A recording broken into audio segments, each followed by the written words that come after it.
Stay tuned for Butler on Business, coming up next on the Liberty Express. Good morning, ladies and gentlemen. My name is Alan Butler. I am joined in the studio by two of our regular co-hosts. I've got Jason Riddle, my young Padawan over there is not so young anymore, the lovely and talented Taylor Austin, and my old buddy, Jimbo. Jim Zauderer is in the studio with us. Jimbo, it's good to have you back. Well, it's good to be back, and I'll tell you, our first guest this morning, Pat Buchanan, is going to be a great guest. Well, I'm looking forward to interviewing Pat.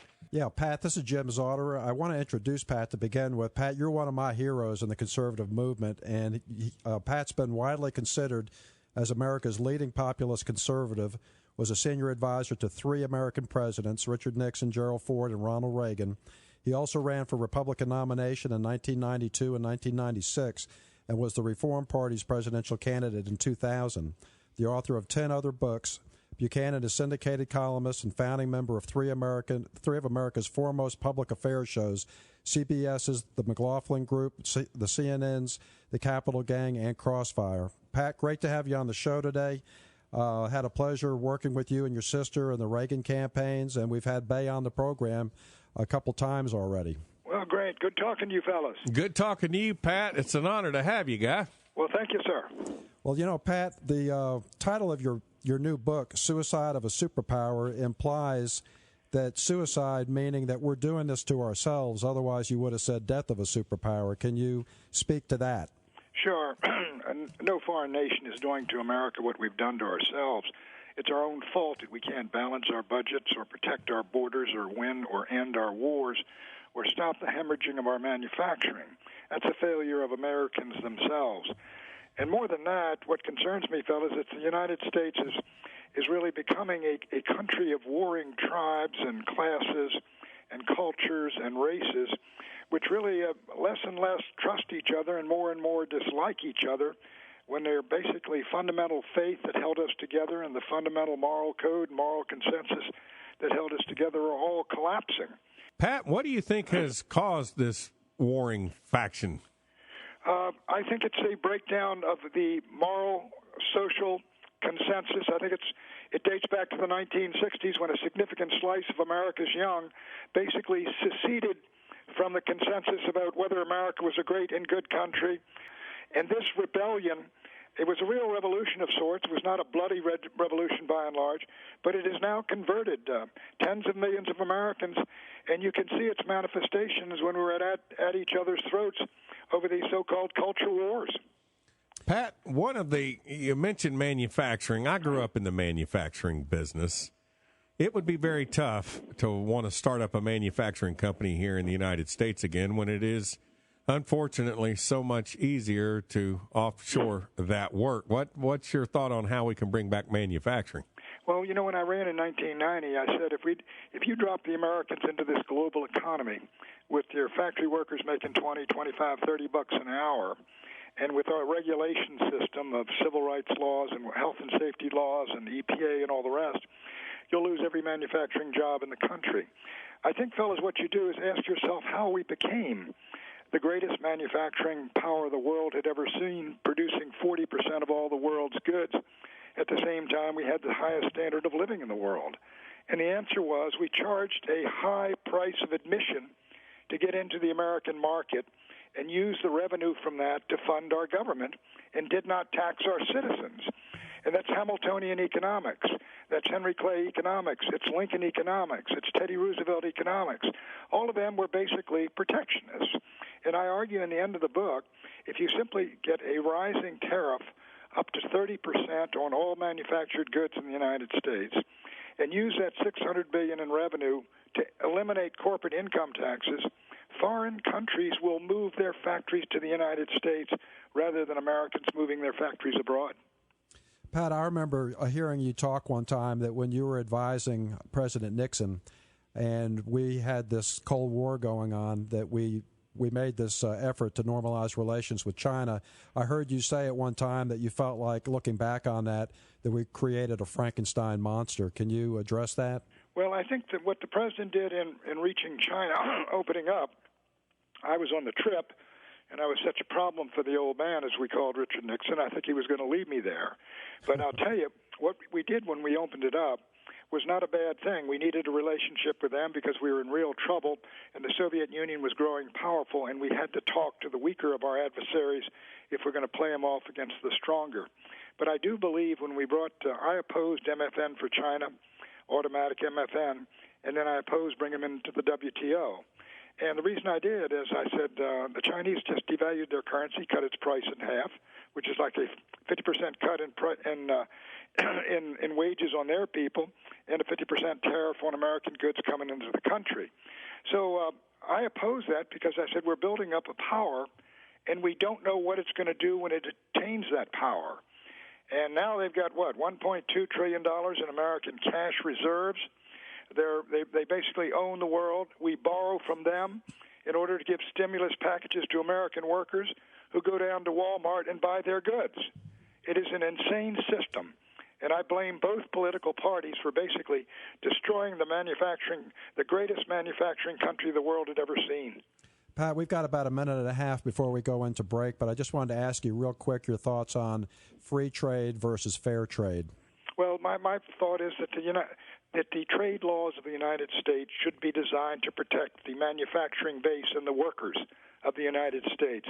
The idea that some ideological position of my old friend Milton Friedman, who told me I was doing the devil's work back in 1990, if you take a look at the results, $6 trillion in trade deficits in the first decade of the 20th century, 1/3 of all our manufacturing jobs disappeared, 55,000 factories disappeared.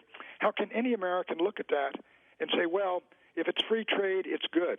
Pat, from my perspective, being a manufacturer, the wages are part of it. Of course, a lot of people have a hard time grasping the concept that at $25, $30 an hour, American workers, factory workers, are no longer competitive with people they're having to compete with around the world that make, $10 a day. But the labor component is just a part of it. It's all those regulations, all those taxes. If, as a manufacturer, you can have that stuff made in China, South Korea, it's just so much easier to do business. You don't have all those headaches. I hate that is the case. Right. But it costs you 30 to 50% more to manufacture something here than it does over there. Well, what I'd do is I would make, since the Chinese, the way they run their factories would be intolerable here. We don't want, all the regulations on business are overdone.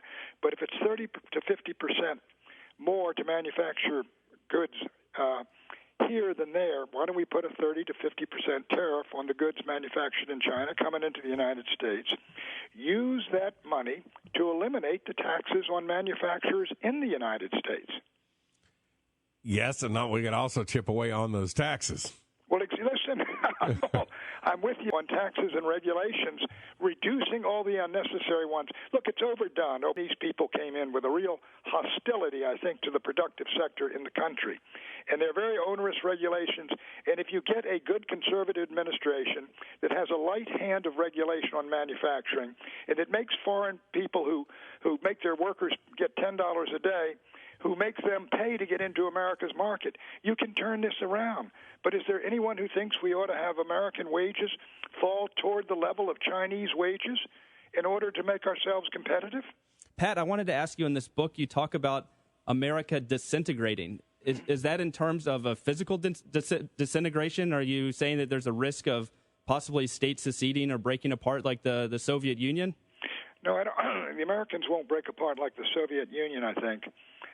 But we are disintegrating internally. In this sense, we are all mixed up together, but we are all moving into separate enclaves. And in that book, The Big Sort, the two authors said that Americans are moving not only in places where they are alike racially and ethnically, but even politically, that all the counties in the United States are now landslide counties, which means they vote 20% plus for a candidate of either the Democratic or Republican Party. Where we do face a possible loss of a segment of America is the Southwest, and I think the border will basically be erased. And when you no longer have a border, you no longer have really a country. Pat, as a point of clarification, the diversity is not the issue, it's the lack of assimilation. Well, it's look, any individual can be a good American. We know that. African Americans have died alongside white Americans in Vietnam and Korea and all our recent wars. But if you throw out the melting pot, then assimilation does not take place. And assimilation is all the more important when you have folks coming from continents and countries whose people have never before been assimilated in the USA. But we are now dividing into enclaves. Look at all our major cities. Pat, what do you think is going on with there just seems to be so much disconcertment out there with the economy and with our situation. Nobody's listening. You know, people feel like they don't have a voice today. They see they're losing the country they grew up in. But it is also, they look at the government of the United States and they say, what is going on here? These people can't come close to balancing the budget. The deficit's going to 100% of GDP. You look at Europe and what those countries are about to go under in the Club Med, and that's happening to America. What's going wrong? And I think the folks in Wall Street, initially they got a good argument that these rich people in the banks and elsewhere behaved with enormous stupidity and gambled all the money on these subprime loans and then lost it all, and then they all got paid off and paid back, and now they're at the same poker table playing for the same chips, and everybody else is hurting. But where I part company with these Occupy groups is there's a certain moral arrogance when you think you've got a right to block streets of citizens who are going to work and who are trying to create jobs, and then you start breaking laws and getting in fights with cops and trashing parks and invading the Air and Space Museum. That's where they lose me. Pat, I was just going to ask you, too, and all what's going on over in Europe right now with this gigantic debt wall that they're facing is very similar to what we're facing here in the United States. The key country, I think, is Italy. Its population is declining, as are all the populations of all those countries in Europe. The native-born are shrinking dramatically. They're not going to be able to pay back their bonds. They got a debt of 120% of GDP. You got the northern part of the country is sick and tired of the South, and they want to secede. So I think Italy is going to be the make or break for the European Eurozone. And if the Eurozone goes down, the 17 nations, I think the EU will go down. You notice, fellas, an interesting thing. Whenever people are allowed to vote in the European Union, whether it's the Irish on the Constitution or I think the French and Danes or the others on the Maastricht Treaty, and the Tories want to vote on whether we get out of the EU, whenever people go to vote, the people of Europe want to maintain their separate sovereign identity as a nation and a people. And the elites do not like democracy. They do not like popular rule. If you let the Greek people vote on whether they should fulfill the terms of the latest deal, they will say no, and that will take Greece out of the European monetary zone. And so I think that's going to bring it down. I write in the book that the things that are tearing the world apart, it's not ideology anymore, if it ever was. I mean, communism versus democracy and fascism versus freedom and that.